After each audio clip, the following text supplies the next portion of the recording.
because you're out of away from your emotional baggage, you're able to unravel all of that and look at situations without any prejudice or emotion. And the emotion that fills the air is all positive emotion. Because I'm quite upset by a few things that were going on at the time, but I was able to look at them and sort of unravel all that and almost see the emotion as a sort of something I can manage below me. You are the awareness behind the thoughts.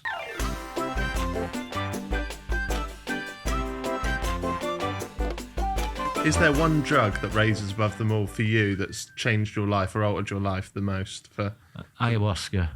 Yeah, can you tell us, we spoke about it at the start and are very conscious of time now and we're going to wrap up, but we opened with that Peru, was it? Peru, yeah. What was that like then? How did you, because that was years ago before it was sort of a trend and stuff like that, but we never actually went into what that was like for you. This is with the shaman. This is with the shaman. There was a shaman, a nurse and a facilitator, and the shaman sort of whistling these incantations to sort of, for you to flow into experience, and the nurse is checking up on you and the facilitator's giving you the drink, which is brown, muddy type stuff.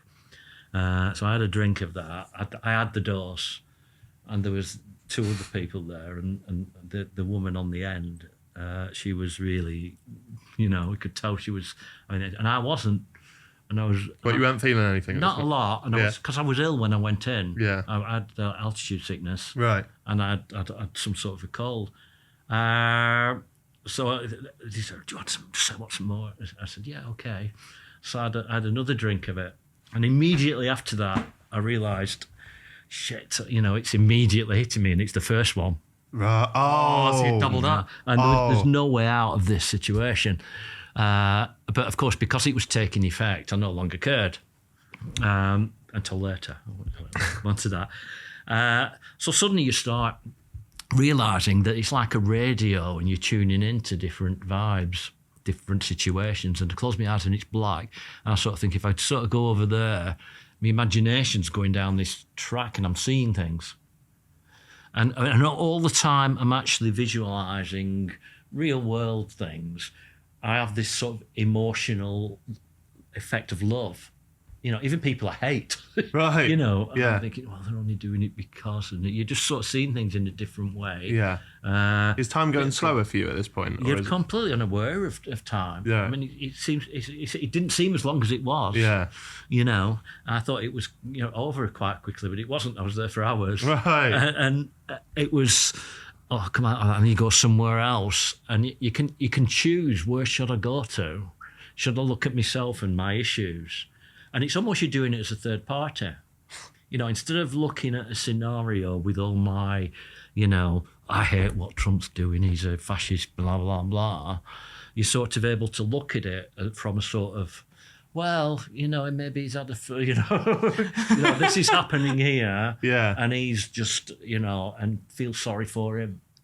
And so you see, and that's a bizarre example because Trump didn't exist at the time. Yeah, I know what you mean, though, yeah. So yeah. you sort of, because you're out of away from your emotional baggage, you're able to unravel all of that and look at situations without any prejudice or emotion. And the emotion that fills the air is all positive emotion. Right. And that's why it was beautiful. Yeah. Because I'm quite upset by a few things that were going on at the time, but I was able to look at them and sort of unravel all that and almost see the emotion as a sort of something I can manage below me. I am the awareness behind the consciousness. I'm not the consciousness. It's like the old, who are you? I'm my thoughts. Well, you're not your thoughts because you can decide what you think about. Right. You are the awareness behind the thoughts. How does the drug do that to the brain? How does it get it? Just did it. And I'm sort of there understanding all this and trying to work it out because I'm quite clinical in terms of calculation.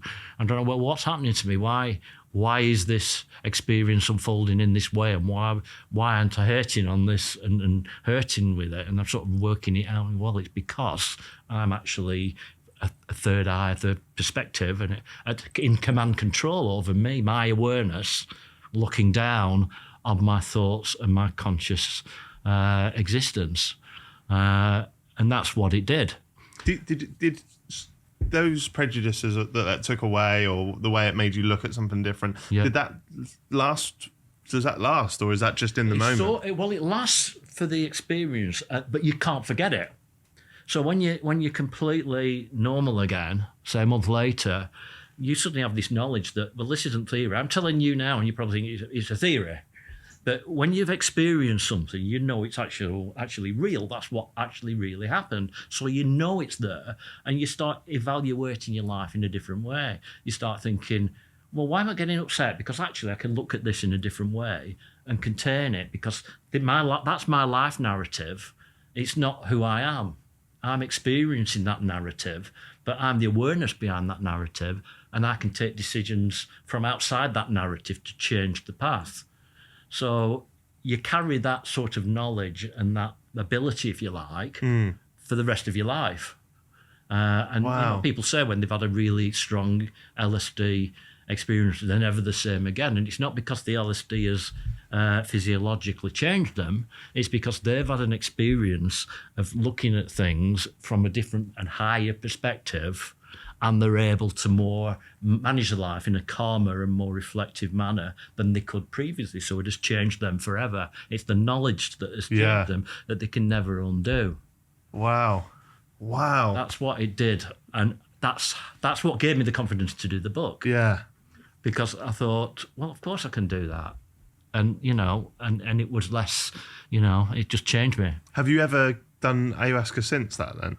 No, I mean, there's a guy called Alan Watts who once said, if you've got the message, put the phone down. You know, So I've not done it since, because I don't want to disrupt that memory in any shape or form, because it was intrinsic to shaping who I am. And the reason I said, well, why does that not apply to LSD? Because LSD is also recreational. Right. And I enjoy the recreational aspect of LSD. And I think ayahuasca is definitely totally spiritual and life-changing, and a tool to examine what reality and what your life actually is. LSD can be that, but LSD can also be really nice and rewarding in many different ways. And that's why I like, and I've continued to use LSD.